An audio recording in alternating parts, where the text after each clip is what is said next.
Earlier this month, Xbox shook things up with major changes coming to its flagship subscription service, Gamepass. These changes include price hikes across all tiers, the removal of console Game Pass, and the introduction of a new tier, Game Pass Standard. Sound familiar? Well, last year Xbox made similar adjustments, but this time there's a twist.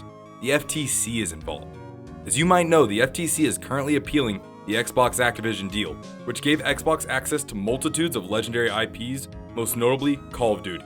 And the FTC has now accused the new restructured Game Pass subscription of being a degraded product. In this video, I'll break down Microsoft's response to these accusations, explore how the FTC's actions and comments could affect Xbox, and analyze whether Microsoft's overall strategy with Game Pass will succeed.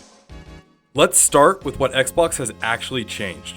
Besides the $3 increase coming to Game Pass Ultimate, Xbox has discontinued Game Pass Console and replaced it with a new tier called Game Pass Standard. And while you may think that this is just a simple name change, there are significant differences being made here.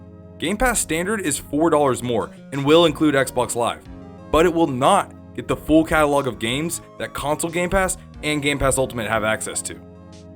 This is where the FTC comes into play and why they made their initial comments. The FTC, the federal agency tasked with protecting consumers, enforcing antitrust laws, and prohibiting anti-competitive mergers, made a filing to the US Court of Appeals about the changes coming to Game Pass. According to the FTC, the new Game Pass Standard tier is a downgrade compared to the console Game Pass it replaces. They argue that players now have to choose between paying significantly more for Game Pass Ultimate or slightly more for Game Pass Standard, which offers fewer games and won't include Black Ops 6 at launch. Specifically, the FTC is calling this product degradation. Removing the most valuable games from Microsoft's new service, combined with price increases for existing users, is exactly the sort of consumer harm that the FTC tried to prevent when it attempted to block the merger between Activision Blizzard and Microsoft. This, the FTC says, contradicts Xbox's previous statements and harms consumers. But Xbox was ready for this. Shortly after the FTC's filing, Microsoft fired back, calling the remarks misleading. Xbox argues that the Game Pass Standard is actually an improvement because it includes Xbox Live, the subscription needed to play online and something console Game Pass didn't offer. Let's take a look at both these arguments and try to figure out what each party is really trying to accomplish. There is truth on both sides. The FTC is right that the only Game Pass subscription that will include Call of Duty on launch is Game Pass Ultimate, while Game Pass Standard won't. From their perspective, Game Pass Standard is a step down from the now discontinued console Game Pass, especially for those who expected to get Black Ops 6 at launch. The FTC is trying to do its job of protecting consumers from deceptive practices and unfair price hikes. On the other hand, Microsoft has a point too. With the addition of Xbox Live to Game Pass Standard, which wasn't included in console Game Pass, this is a better deal for online gamers. Microsoft wants to increase its revenue from Game Pass while still offering players a deal that they deem fair, and they think they've found the way.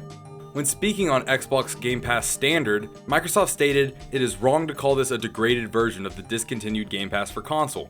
That discontinued product did not offer multiplayer functionality, which had to be purchased separately for an additional $9.99 a month, making the total cost $20.98 a month. The newest Xbox Game Pass Standard will cost $15 a month, so it is a better deal for those who want Game Pass and Xbox Live in one bundle. So who really benefits here? In my opinion, this price hike was inevitable. The FTC, players, and Microsoft all knew it was coming. Although I was surprised by how quickly it followed the last price change. With the FTC currently appealing the purchase of Activision Blizzard, Xbox's restructuring of Game Pass feels like a bold move in this tense climate, placing another target on their back. This decision makes me wonder, how well is Game Pass actually doing? Well, Xbox stopped regularly reporting Game Pass subscription counts 2 years ago, so it's reasonable to think that the service isn't growing as fast as they hoped.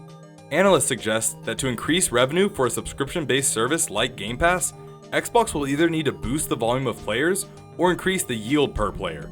Xbox chose the latter, but does this align with their overall strategy for Game Pass, and will it work?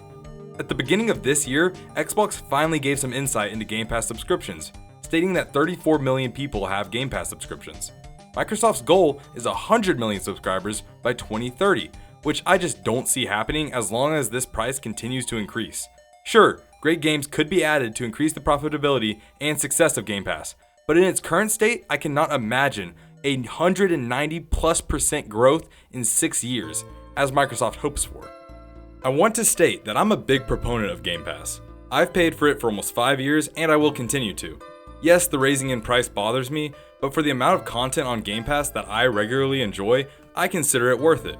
It's definitely not feasible for everyone though, and I'm glad Xbox's CEO, Phil Spencer, has gone on record saying that Microsoft's goal isn't to convert everyone to Game Pass, but instead to provide it as a service for those who find worth in it, like myself. Game Pass offers plenty of variety for me and allows me to play games I otherwise wouldn't, and allows me to revisit my favorites like Fallout. Speaking of Fallout, since this video is about Xbox and this is tangentially related, the Bethesda studio in charge of Fallout just unionized, which is great news for developers. Back to the main subject though, I do think that the FTC is doing the right thing by questioning Microsoft's motives and methods. It is actively doing its job trying to protect consumers from harm and unnecessary price hikes. While I am a fan of Xbox, I can see where the FTC is coming from and why these changes in prices and tiers could ultimately be a bad thing for players. When does the increasing price of Game Pass subscriptions end? It's not improbable that we will see another increase in subscription prices next year, given that we've now experienced them back to back, once last year and another this year. It's quite apparent that this is just part of Xbox's overall strategy. As they increase the amount of games that are on Game Pass and introduce new AAA titles and buy more studios, they will slowly increase the price of Game Pass as it takes up more and more of their revenue share. But when does this price increase too much for consumers to deal with? And when would you stop paying? Are you happy with Game Pass? Why will you be continuing or canceling your subscription?